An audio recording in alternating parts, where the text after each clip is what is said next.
이번 시간에는요, 말도 많고 논란도 많은 그 미세먼지에 대해서 좀 말씀을 드리도록 하겠습니다. 그 미세먼지가 이제 예전에는 우리가 1년에 한 번씩 황사라는 개념으로 우리가 매번 그런 이제 먼지에 대한 어떤 영향을 받았지 않습니까? 그런데 이제 이 미세먼지가 생긴 후로부터는 1년 내내 계속 미세먼지에 우리가 노출되고 있다. 이렇게 보시면 되고요. 그 다음에 우리가 미세먼지에 대한 게 근본적으로 정확히 어떤 문제로 시작을 한 거고, 이게 근본적인 원인은 무엇인가를 알아야 대처도 할 거 아닙니까? 그래서 이번 시간에는 미세먼지에 대해서 말씀을 드리도록 하겠습니다.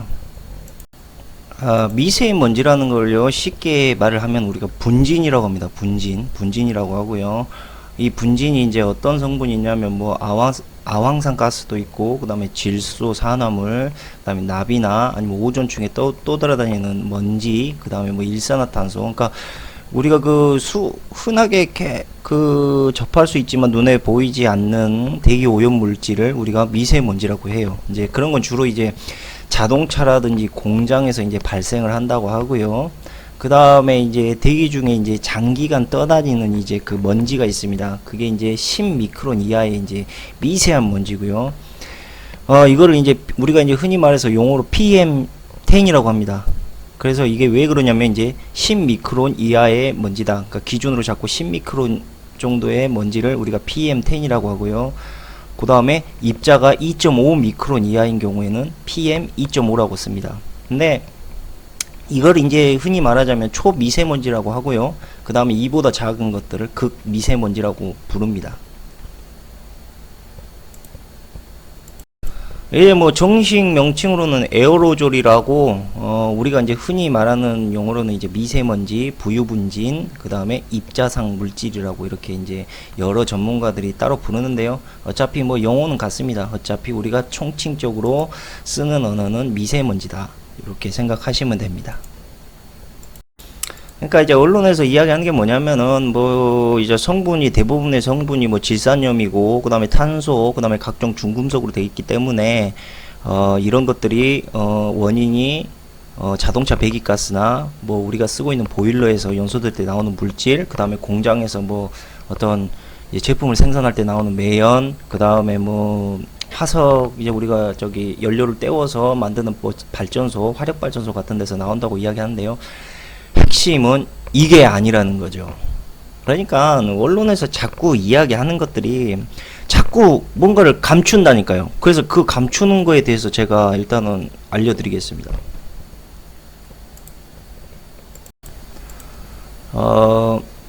미세먼지가 우리 몸에 미치는 영향은요, 뭐 대표적인 것만 말씀드릴게요. 일단 호흡기 질환 일으키고요. 그 다음에 결막염 일으키고요. 그 다음에 뭐 아토피 피부염을 유발을 시킵니다. 그 다음에 뭐 가려움증이나 건조증, 피부 트러블 같은 걸 일으키고요. 그 다음에 뭐 내부적으로 우리가 대표적인 걸로 볼 수 있는 게 바로 폐암, 그 다음에 생식기와 신경계 이상이 오고요. 그 다음에 만성 염증을 일으킵니다. 만성 염증을 일으킨다는 건 뭐죠? 바로 우리가 몸에서 일으킬 수 있는 어떤 암에 대한 부분의 면역력이 상당히 떨어진다고 보시면 돼요. 그러니까 내 몸에서 염증이 자꾸 일어난다 그러면 이제 암으로 발전될 가능성이 매우 높다라고 보시면 됩니다. 그게 뭐냐면 바로 우리 면역력 이상이 온 겁니다. 그렇기 때문에 지금 이 미세먼지가 우리 몸에 일으키고 있는 이런 대부분의 모든 병들이요, 상당히 요즘에 지금 유행하고 있는 우리 성인병과도 상당히 밀접한 관련을 갖고 있다라고 보시면 됩니다. 그러니까 우리가 저기 이제 법률상으로 나와 있는 게 바로 2.5 미크론까지로 미세먼지로 포함을 한다라고 이야기하는데요. 분명 그보다 작은 미세먼지들이 훨씬 많다는 거고요. 그 다음에 우리가 이제 나노라는 거는 10억분의 1m라고 합니다. 즉 우리 사람 머리 굵기의 10만 분의 1의 크기의 입자를 말하는 건데요.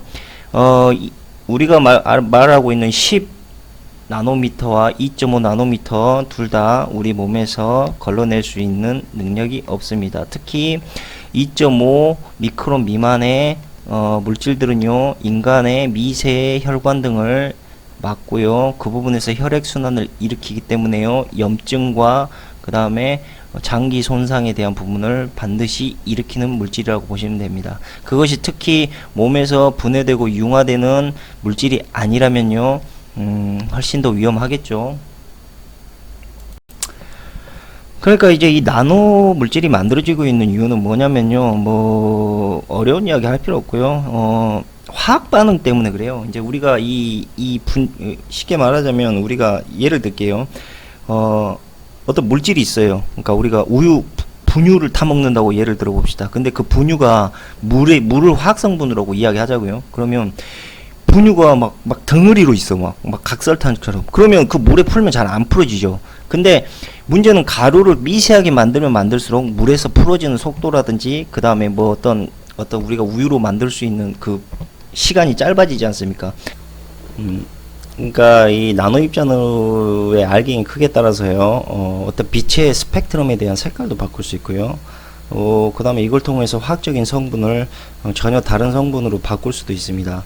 그리고 열 전도성이라든지요, 그 다음에 우리가 이제 어떤 전기 전도성에 대해서 극대화를 시킬 수도 있습니다. 그러니까 미세 나노 입자가 알갱이가 작게 만들면 만들수록요, 그 효율이 커지는 거죠. 나노 입자는 여러 모양과 크기가 있지만 그 인위적으로 인간이 만든 물질이기 때문에요. 이 물질이 이제 어떤 아까 말했듯이 화학작용에 가장 잘 적응하기 위해서 생긴 모양이요. 바로 바늘 모양을 띠고 있다는 겁니다. 그래서 이 바늘 모양을 띠고 있는 대표적인 발암 물질이 뭡니까? 바로 성면이죠. 그래서 우리는 이 나노 입자가 성면과 매우 비슷한 성질을 가지고 있다. 근데 성면보다 훨씬 위험하다라고 생각을 하시면 되겠죠. 왜냐면 다양한 어떤 오염 물질과 대기 물질, 그 다음에 인간의 몸에서 이 부분에서 여과되지 않는다는 거, 그 다음에 성면과는 다르게 혈액을 타고 들어가서 인간의 몸 전체를 공격한다라는 아주 위험한 특이성을 갖고 있다는 거. 그리고 이제 우리가 1차적으로 이 나노 물질을 마시게 되면요, 바로 폐로 들어가게 되죠. 그렇기 때문에 이 바늘 모양의 이제 이 나노 물질들이요, 바로 폐에 곳곳에 이제 박혀서 염증을 일으키게 되고요. 그 다음에 그렇기 때문에 폐암이 유발될 확률이 매우 높습니다. 그리고 팩트적인 예로 지금 대한민국에서 남녀 불문하고 폐암이 일어나고 있는 이유도요, 바로 이 미세먼지 모양 때문에 그렇습니다. 미세먼지 모양이 바늘과 같은 형태를 갖고 있기 때문에요, 인간의 몸에 1차적으로 들어갈 수 있는 인간의 몸이 바로 폐고요. 폐에서 일단 여과돼서 걸리지 않는 이런 이제 그 나노 입자들이 폐에 상당한 생체기를 주고 거기에 염증을 일으키고 그것이 폐암으로 발전한다. 뭐 요렇게 보시면 됩니다. 그러니까 우리가 지금 이 나노 먼지를요 막을 수 있는 방법이 없다니까요. 뭐 마스크 아무리 써봐도 소용없어. 뭐 그 다음에 뭐 필터기 뭐 해봐야 미세먼지를 막을 수가 없다니까, 지금 갖고 있는 필터는. 그러니까 지금 현대에서 가장 지금 위험한 어떤 내가 봤을 때는 아우슈비츠 수용소와 같은 독가스 살포와 다름없다라고 저는 이걸 보고 있고요. 그 다음에 이제 미국 환경보호청에서는요, 이 2.5 마이크로미터 이상의 물질에 대해서만 규제를 하고 있다고 제가 아까 말씀드렸죠. 규제를 하고 있고요. 이것까지만은 필터로 막아낼 수 있기 때문이에요. 쉽게 말씀드릴게요. 2.5 나노미터까지는 필터로 어떻게든 막아낼 수 있다. 근데 우리가 지금 쓰고 있는 그런 단순한 어떤 마스크로는 당연히 막아낼 수 없는 거지만, 어쨌든 과학적인 기술로는 2.5 마이크로미터, 그러니까 미크론이죠. 미크론 이상의 물질은 막아낼 수 있다. 이렇게 생각하시면 돼요. 그러면 그 미만은 어떻게 되냐? 나도 모르고 니도 모르고 아무도 모른다. 예, 들어가서 뭐 암 일으키면은 이제 또 딴소리 하겠죠. 뭐 잘못돼서 뭐 담배를 피워서 또 뭐 암이 걸리네, 뭐 이딴 소리 할 거 또 뻔하고. 그러니까 결과적으로 내가 걸려도 이게 왜 걸렸는지는 알아야죠. 그러니까 결과적으로 지금은 흡연을 했네, 비흡연자네, 그래서 폐암이 올라가네 내려가네, 이딴 걸 이야기할 때가 아니라니까. 지금은 중요한 건 그거예요. 중요한 건 우리도 모르는 어떤 이런 환경 오염에 노출되어 있고요. 그 다음에 이것은 황사와는 분명히 다르고요. 현상도 다르고, 그 다음에 1년 내내 우리의 몸을 공격하고 있다. 이렇게 보시는 거죠. 그런데 아까도 말씀드렸다시피 지금 이미 돈킨도너츠에서는요, 이 분말 케이크 하고요, 그 다음에 뭐 이 도너츠를 코팅하는 이제 가루 설탕 안에 티타늄 디옥사이드라고 이제 그 나노 입자가 이미 들어가 있고요. 그게 이미 연구 테스트로도 이미 나왔습니다. 이미 쓰고 있다라고, 던킨도너츠에서. 그러니까 우리가 지금 현재 미세먼지에 대해서 너무 좁게 생각하고 있다는 거죠. 뭐 지금 던킨도너츠에서 쓰고 있는 티타늄 디옥사이드가 뭐 인간의 몸에 그렇게 영향이 있냐 나쁘냐 뭐 이거에 대한 건 아직 밝혀진 건 없어요. 근데 중요한 건 뭐냐면요, 발암성 물질로 일단은 분류를 하고 있고요. 그 다음에 재밌는 게 이미 우리 음식의 대부분의 나노 입자에 대한 어떤 이런 취약적인 문제에 대한 부분들이 노출되고 있다, 이렇게 지금 돼가고 있어요. 그러니까 미세먼지를 단순하게 우리가 공기 중에서 마시는 오염물질로만 보지 마시고요, 우리의 모든 지금 실생활에 접하고 있는 모든 물질들에 다 포함되어 있다. 그리고 그것이 점점 늘어날 거고, 우리가 그런 이제 노출에 취약해지게 되면 온갖 어떤 질병에 노출될 수밖에 없다, 이렇게 보시면 됩니다. 그 다음에 이 나노 입자를 통해서 지금 현재 가장 많이 쓰고 있는 데가 바로 던킨 도너츠하고요, 그 다음에 M&M's 초콜릿입니다. 그래서 이 M&M's 초콜릿을 자꾸 지속적으로 자꾸 이제 섭취를 하시게 되면요, 아무래도 혈관에 대한 어떤 그 혈액에 대한 어떤 문제점을 가장 크게 일으킬 수 있고요. 그 다음에 미국 켈로그사, 역시 콤프레이트 만드는 회사죠. 그 다음에 팝타르츠, 그 다음에 트라이던트 껌 등을 만드는 곳이죠. 이 팝타르츠가 이런 제품에서 이제 우리가 이 껌에 이렇게 붙어있는 하얀 가루 있지 않습니까? 네, 그것도 나노 입자입니다. 그래서 이러한 음식들을 지속적으로 섭취하게 되면요, 분명히 혈액순환에 문제가 생기고, 그걸 통해서 우리가 각종 성인병을 앓을 수 있다라는 것을 미리 말씀을 드리겠습니다. 그러니까 미세먼지에 대한 부분을요, 좀 더 넓고 포괄적으로 보시면요, 미세먼지에 대한 진실이 보이기 시작할 겁니다. 그래서 우리가 이제 식물 생장에도 영향을 주기도 합니다. 이 나노 입자가요. 그러니까 유독 인간만 영향 주는 게 아니고요, 우리가 키우고 있는 식물에서도요, 상당히 성장 저하를 일으킵니다. 그러니까 뿌리라든지, 그 다음에 열매에 대한 부분이 상당히, 영향을 주고요. 그 다음에 우리가 이제 수확량에 대한 부분도 상당히 이 나노 입자에 대해서 영향을 크게 받고 있습니다. 대표적인 예로 식물의 성장을 저해하는 이제 입자가 뭐냐면요, 바로 알루미나랍니다. 알루미나. 이게 뭐냐면 산화알루미늄인데요. 이게 이제 나노 입자로 상당히 부각이 되고 있어요. 그래서 아까 제가 말씀드렸다시피 핵심적인 물질을 말씀드릴게요. 우리가 여러 다양한 미세먼지에 대한 부분에서 크게 영향을 받고 있지만요, 가장 크게 영향을 받고 있는 물질이 바로 이 산화알루미늄입니다. 이 산화알루미늄은요, 우리가 이제 스티브 잡스가 만든 그 태블릿 PC에 그 뚜껑으로 쓰고 있죠. 뒤에 이제 마금으로. 예, 그런 알루미늄 맞습니다. 그 알루미늄인데요, 알루미늄을 산화시켜서요, 거의 연기와 같은 그 느낌을 주게 만드는 거죠. 많이 들어보셨죠? 산화알루미늄이 연기와 같은 느낌, 하얗게 퍼져나간다. 그리고 식물 성장에 방해를 주고 있다. 이게 뭐냐면요, 바로 컴트레일하고도 관련이 깊습니다. 참고적인 예로요, 우리가 이제 컴트레일하고 미세먼지를 동일시하지 않습니까? 근데 약간 다릅니다. 왜냐하면 컴트레일은 상당히 높은 고도에서 살포를 하는 방식으로 일단 진행이 되고요. 그 다음에 미세먼지는 우리가 바람을 타고 와서 인간이 직접적으로 영향을 받을 수 있는 높이에서 살포가 됩니다. 그렇기 때문에요, 직접적인 연관성은 없어요. 연관성은 없는데 그 성분과 물질이 매우 비슷하고요. 그 다음에 둘 다 인간과 식물의 성장에 방해를 준다. 근데 그 핵심적인 물질이 바로 산화알루미늄이라고 보시면 됩니다. 근데 언론 어디서도 산화알루미늄이 미세먼지에 대해서 끼치는 영향, 특히 중금속이 인간의 몸에서 끼치는 영향에 대해서는 이야기하지 않고 자꾸 대기 중의 화학물질을 통해서만 이야기합니다. 그러니까 이 물질의 심각성을 감추고 있다는 거예요, 언론에서는. 그래서 그런 부분을 좀 더 세밀히 보시고요. 특히 진짜 위험한 건 바로 중금속 중에서도 가장 위험한 게 바로 산화알루미늄이다 라고 보시면 됩니다. 이 알루미늄 필터가 이제 나온 이유가요, 생각해 보십시오. 이해는 이라고요. 우리가 가장 심각하게 생각하는 물질이 바로 산화알루미늄이기 때문에 알루미늄 필터를 통해서 이런 것들을 잡아내기 위해서 나온 겁니다.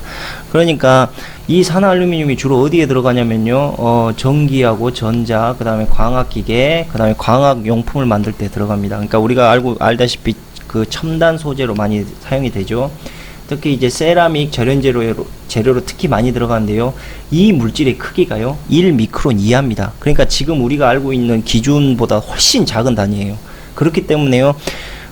이 알루미늄의 취약성이 상당히 그 위험하고요. 언론에서는 뭐 이 알루미늄 자체가 뭐 이게 유해성이 검증되지 않았다는데 그 뭔 개소리야 그게.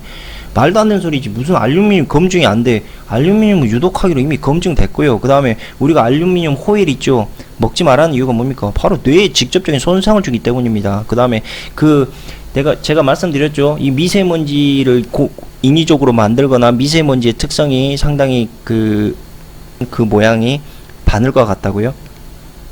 알루미늄은요 썩는데 500년이 걸려요. 그 다음에 인간의 몸에서 잘 배출되지 않는 중금속입니다. 근데 이게 가시처럼 생겨서 인간의 몸에 박힌다고 생각해보세요. 끝나는 거야 그냥 이거는. 더군다나 1미크론 이하의 미세의 지금 분말이 나오고 있어요. 내가 이 미세먼지에 지금 확실하게 종집을 찍어드릴게요. 어이가 없어서 진짜. 아니 그러니까 인간의 폐포 속에서 상당히 영향을 일으키고 있고, 그 다음에 식물이나 동물 성장에 저하를 일으키고, 그 다음에 우리가 지금 먹고 마시는 곳에서 계속적으로 지금 이 1미크론 미만의 나노 입자가 자꾸 비로 내려서 땅속에 침전되죠. 다시 태양의 이런 이제 열기 때문에 다시 수증기로 돼서 구름이 생성되지 않습니까? 이 진짜 핵심적인 1미크론 미만에 있는 물질이 알루미나라니까요. 그러니까 우리는 자꾸 이게 한번 먼지가 불고 땅에 쌓이면은 끝나겠지라고 생각하는데요. 이렇게 작은 입자, 특히 알루미나 같이 작은 입자는요, 물 분자 입자를 타고요, 다시 올라가요, 대기 중으로. 그리고 다시 비를 내려서 뿌립니다. 뭐냐면, 없어지지 않고 500년 동안 이 짓거리가 반복된다는 이야기죠. 예? 이게 지금 제정신이에요, 이게? 이런 거 만들어갖고, 뭐 로봇 만들어보고, 그 다음에 뭐 전기전자 광학기가 만들어보겠다고 아주 그냥 지구를 개박살 내는 거지, 이런 게. 예? 확실히 미세먼지에 대해서 아셔야 될 건군요. 알루미나입니다. 알루미나가 상당히 치명적이에요. 다른 것보다도. 이게 식물과 동물에 직접적인 영향을 주는 아주 위험한 물질이고요. 그 다음에 우리가 그 호일 있죠. 알루미늄 호일. 호일도요. 우리가 알루미늄 호일이지 않습니까? 무슨 유해성이 없긴 개뿔이 없어. 뇌에 치명적인 영향 주죠. 뇌에. 그 다음에 그걸 먹으면 각종 암에 유발이 됩니다. 특히 그런 부분들이 지금 미세먼지를 통해서 지금 나노 입자 1미크론 이하의 나노 입자를 통해서 미친듯이 퍼져가고 있는데 왜 이걸 이야기 안 하냐는 이야기지. 그래서 현재 뭐 지금 언론에서는 뭐 석탄 석유 갖고 아주 난리 쌩쇼를 펴는데요. 그거하고 미세먼지하고 지금 자꾸 엄한데 자꾸 연결시켜서 뭐 저기 문재인 정부에서는 뭐 탄소 배출 막아야 되네 어쩌네 하면서 원전 폐기 외치고, 그 다음에 뭐 이 화석 연료 이 화력 발전소를 뭐 없애야 된다 자꾸 이런 이야기 하고 있는데 엄한 데서 나온다니까. 미세먼지는 결과적으로 그게 아니에요, 핵심은. 그리고 미세먼지는요, 2013년도 미세먼지 규정법 생기고 탄소 배출 이제 이야기 나오기 시작한 시점에요, 미세먼지는 줄어들고 있어요. 갈수록 점점 지금 양이. 자꾸 근데 왜 언론에서 미세먼지를 뻥튀기 시키느냐. 어이가 없는 거라니까 그런 게. 미세먼지를 핵심적인 걸 근원을 찾아야지 왜 자꾸 엄한 데다가 코를 풀고 있느냐. 이게 어이가 없는 거라고요, 나는. 거짓말을 쳐도 정도껏 쳐야지. 아니 좀 안 드러나게 거짓말 치면 안 되나? 다 드러나게 거짓말을 치면서 뭐 와갖고 말도 안 되는 걸로 우기고 막 하니까 내가 어이가. 진짜 있잖아요. 세상에 믿을 거 하나도 없어요. 믿지 마요. 예? 보면 볼수록 어처구니가 없는 거지. 뭐 우리 같은 서민을 위해서 뭐 제대로 된 어떤 뭐 정보나 뉴스를 준 적이 있습니까? 세상은 그런 거 없어요. 자꾸 사람들한테 혼란만 주려고 이 지랄 시행쇼를 하는 게 문제지. 예? 아주 그냥 보면 볼수록 과하냐 그냥. 그러니까 2013년도부터 이 알루미늄 배터리를 만들자라는 붐이 일어났어요. 물론 그 붐이 일어났던 이유가 전기차 때문이죠. 전기차. 그래서 이 전기차에 대해서 가장 이제 사람들이 생각을 했던 게 알루미늄 배터리를 만들고, 이 배터리가 솔직히 충전 방식도 좋고요. 그 다음에 빨라요. 엄청나게 빠르단 말이죠. 그 다음에 오래 가요. 그러니까 충전을 하면 금방 과거에 리튬 이 배터리 같은 경우는요, 이 약발이 금방 떨어지는 반면에 이 알루미늄 배터리 같은 경우는요, 그보다 수명이 길다는 거죠. 그러니까 충전도 빠르고 수명도 길고 용량도 크게 키울 수 있어요. 그럼 어디 들어가 있습니까? 전기차에 들어가요, 전기차. 그래서 2013년부터 이 사람들은 알루미늄 배터리 사업에 올인을 했고요. 그 다음에 특히 그 시기에서 열심히 올인을 했던 나라가 어디냐면 바로 중국입니다.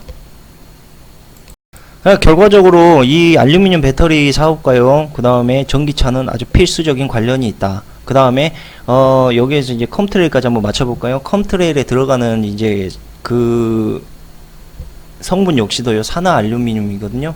그러니까 이게 뭐냐면 배터리 사업을 하면서 들어가는 게 산화 알루미늄, 그 다음에 컴트레일을 뿌려대는 살포하는 그 성분에서도 산화 알루미늄이 나옵니다. 근데 핵심적으로요, 몬산토에서는요, 이 산화 알루미늄의 강한 품종을 이미 만들어서 특허로 만들고 있습니다. 이게 우연입니까? 예? 우연이 아니에요. 그 다음에 앨런 머스크가 이야기하고 있는 저기 뭡니까? 전기자동차 사업을 활성화시키면서 배터리 사업에 대한 부분을 지금 올인하고 있죠. 배터리 사업 올인하고 있지 않습니까? 거기에서 들어가고 있으면서 지금 핵심적으로 들어가고 있는 이 성분 자체가 알루미나입니다. 그러니까 재밌는 게 뭐냐면요, 우리가 그렇게 친환경적이고 좋은 앞으로 미래의 환경에 사업 그걸 만들겠다라고 생각하는 게 전 방송에도 말씀드렸지만 더 개판치고 있다니까. 지금 환경도 개판치고 있고 경제도 개판치고 있고. 예? 현실을 좀 바로 보셔야 됩니다.